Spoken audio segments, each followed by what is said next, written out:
kita dengar banyak masyarakat ni ada yang takut vaksin, ada yang pro vaksin dan sebagainya. Saya nak bagi tahu awal-awal dan bagi pihak kedua lagi panel tu pun, kami bukan anti vaksin. Kami bukan menghalang penggunaan vaksin, malahan kami adalah guru dalam universiti dan kami mengajar mengenai vaksin. Kami promote vaksin. Saya hampir semua pelajar perubatan tu yang saya ajar tidak pernah sebut jangan guna vaksin. Ingin menceritakan bahawa proses mengeluar vaksin memang tedious ataupun rumit dan memerlukan banyak kajian sebab vaksin ini bukan macam ubat biasa. Bukan macam Panadol di mana kita ambil lepas 4 jam, Panadol tu dah hilang daripada badan kita. Vaksin ini akan masuk pada badan kita dan membuat sesuatu, mengubah sesuatu dalam badan kita. Jadi maksud saya ialah vaksin ini bertindak secara jangka panjang, mungkin mengubah badan kita ni sepanjang hayat.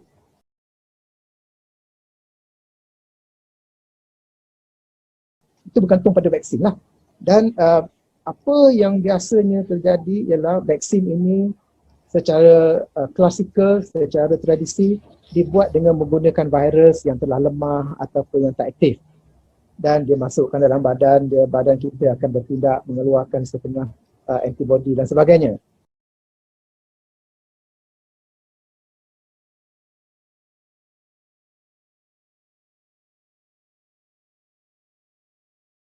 Tapi sekarang ini, kebelakangan ini kita dapati ada juga vaksin yang menggunakan teknologi baru.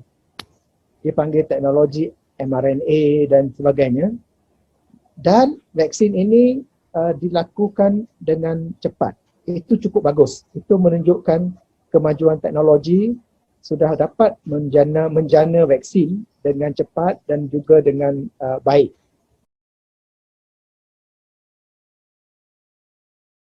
Satu masalah yang timbul ialah badan kita berteknologi sama. Kita tidak ada perubahan teknologi dalam proses imunisasi kita dan juga proses metabolisme manusia.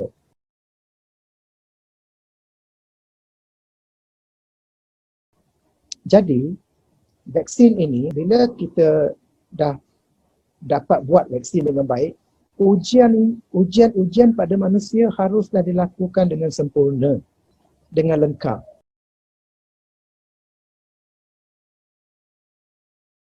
Supaya kita pasti vaksin ini tidak melakukan apa-apa yang kita tidak mahu pada badan kita.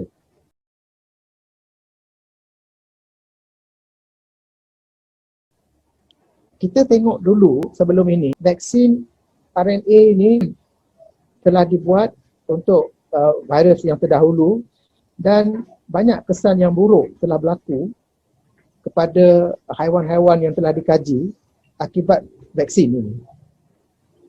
Kita tengok yang lepas-lepas tu memang ada haiwan yang mati pun selepas ini sebab dia ada autoimmune reaction. Okay, so itu boleh berlaku jika kita ada vaksin daripada RNA. Dan sekarang kita memang ada pun vaksin RNA ni dalam pipeline kita, dalam penyediaan kita yang akan diberikan kepada masyarakat. Inilah yang menimbulkan banyak kontroversi, pemikiran rakyat pun bercelaru sama ada nak terima tak nak terima. Sebab vaksin ini tidak dipastikan selamat sehingga kini.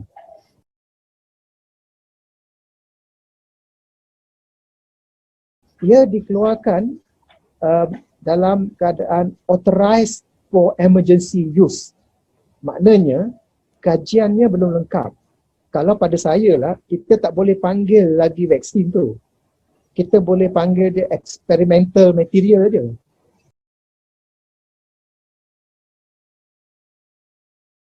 Sebab dia belum 100% lulus. Kita boleh ibaratkan dia sebagai bahan percubaan saja. Sebab dia belum 100% lulus. Tidak dicop dengan rasmi, okey ini vaksin. Tidak. Dia kata, okey we authorize for emergency use. Dan kita pun menggunakan vaksin ini. Kalau kita nak guna, fair enough. Kalau kita yakin, kita boleh guna. Tapi apa yang sepatutnya wujud di kalangan manusia ialah mereka harus diberi pilihan. Mereka harus diberi pilihan sama ada dia nak terima ataupun tidak terima. Sebab vaksin ini akan diberikan kepada mereka, akan disuntik ke dalam badan mereka. Dan kalau mereka tidak yakin, seharusnya tidak ada paksaan. Itulah rasanya yang paling penting supaya masyarakat rasa humanitarian consideration ada. Tidak ada paksaan untuk pengambilan vaksin.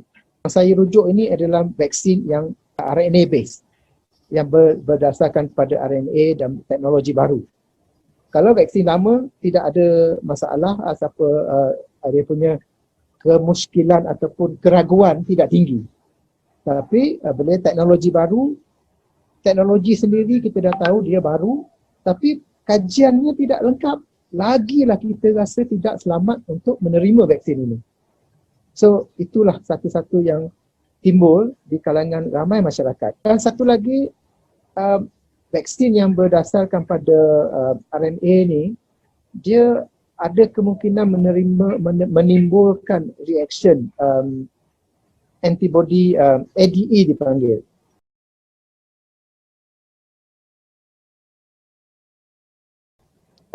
Reaction yang autoimmune, yang keterlaluan, yang dia menyebabkan badan kita sendiri yang mengeluarkan perkara-perkara yang negatif daripada protein tu.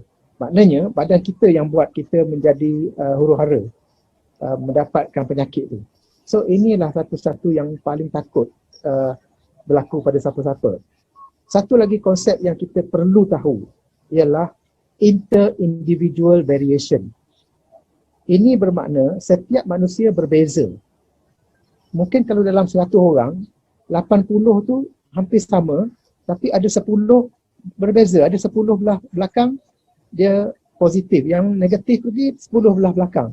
So dia kalau kita buat graf macam bell shape, majority comply, tapi ada juga yang tak comply.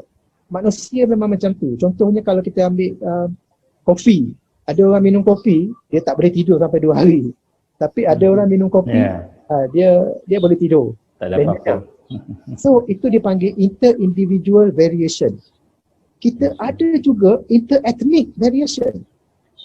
Ada sesetengah ubat, saya sendiri telah terlibat dalam kajian ni, di mana ubat itu kalau kita bagi pada orang India, dia cepat di metabolize.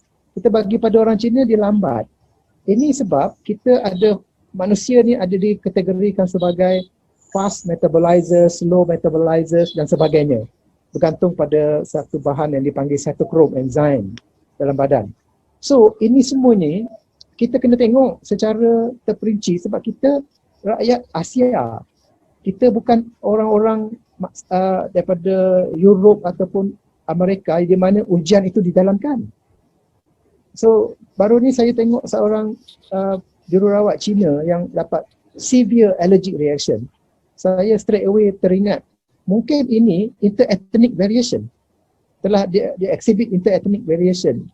Tapi kita sekarang ni kita tak boleh kata yes or no sebab kita belum kaji. Saya tak boleh nak katakan vaksin ini tidak bagus. There is no way I can say the vaccine is not good. Sebab kita tak tahu. So kalau kita tak tahu, kita cuba tahukan dulu. Okay, that is the best way. It's the approach yang kita perlu ambil.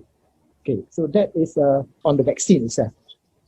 Okay, so saya harap kita dapat fahamlah kenapa kita masih ragu-ragu tentang vaksin ini. Dan yang paling kita takut timbul daripada syarikat itu sendiri, di mana syarikat itu meminta kebenaran supaya mereka immune daripada sebarang tuntutan daripada pengguna.